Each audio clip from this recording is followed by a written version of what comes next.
Kevin, could you provide us with an evaluation of the general risk of bushfire in the Brownhill area? Well, Brown Hill, Narina, and Invermay are actually in the potentially worst bushfire areas in the Ballarat area, which seems a little unusual because people think that perhaps somewhere like Mount Clear, Mount Helen, or even out to the west of Ballarat, the areas most exposed to fire. And it's true that they will see fire, but it won't be able to build to the same scale that a fire entering into the Brown Hill, Narina, Invermay area will be capable of doing. So in this area here, under the catastrophic or extreme fire weather conditions, a fire that starts up near Creswick or Clunes and comes down to the west of this area here has the potential to build to quite a scale that you end up with places like Narina, Brown Hill being hit by large showers of embers, which will start a large number of spot fires in this area. So those embers provide a massive threat to this particular area. So in that case, you have a lot of backyards that will be potentially catching fire from spot fires. People's gardens will be burning. It won't be a wall of flames coming into the area. That's the main threat. It's actually the fires starting within the township. And we saw that very much at the Wye River fire recently down on the coast. And same thing happened in 2003 in Canberra, where the wall of flames basically stopped at the edge of the forest, but the fire continued into Canberra through the spotting process. And it was house-to-house ignition, and it was people's fences burning, their sheds burning, their gardens burning. That was the main problem. And that's the sort of issue that you would have here. So because in Narina here you have, in Brown Hill area here, you have a lot of houses which are close together, one of the main risks you actually have is house-to-house ignition. And that's something that's not usually considered a bushfire risk. In a normal urban environment, when a house catches fire, the fire brigade are able to restrict the impact of the fire to the one house, prevent it from spreading to house to house.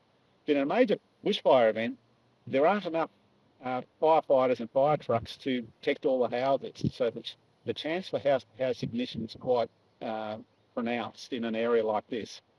So you really need to be talking to your neighbours, understanding what they're doing to defend themselves against fire.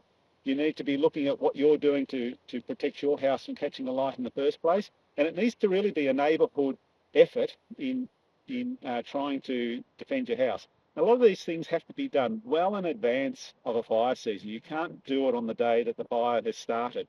So it's how you plant your garden, it's how you prepare your house, it's what decisions you've made, what plans you've made for that day that's really going to defend you.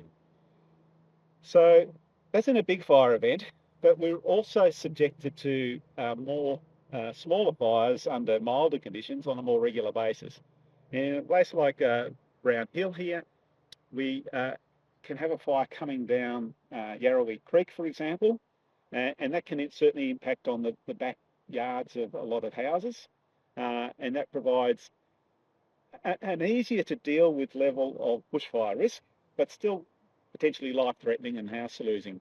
So what you need to do to prepare for that sort of fire is consistent with what you need to do in a larger fire, except your plans in terms of whether or not you're going to stay and defend or whether you're going to leave early, that may change. But you shouldn't be feeling that, look, I'm just going to leave this major bushfire event, because you could well get caught up in a fire event that occurs quite quickly over a short period of time, and you won't have time to leave. So you want to make sure that you have the best chance of defending your property and protecting your own life and your family and your pets and all the rest of it. But at the same time, that is already good preparation for a much more major event where you're going to need to be much more self-reliant. So I don't think a lot of people in the Narina and Brown Hill area would necessarily see that they're in a major bushfire event area because they have the highway nearby or they're a relatively developed area.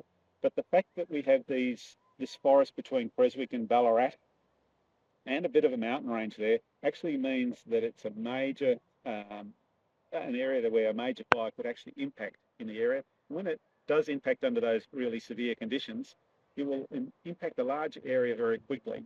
So the ability to go out along the roads to leave the area is going to be limited. So you really need to have a lot of preparations made well before the fire occurs.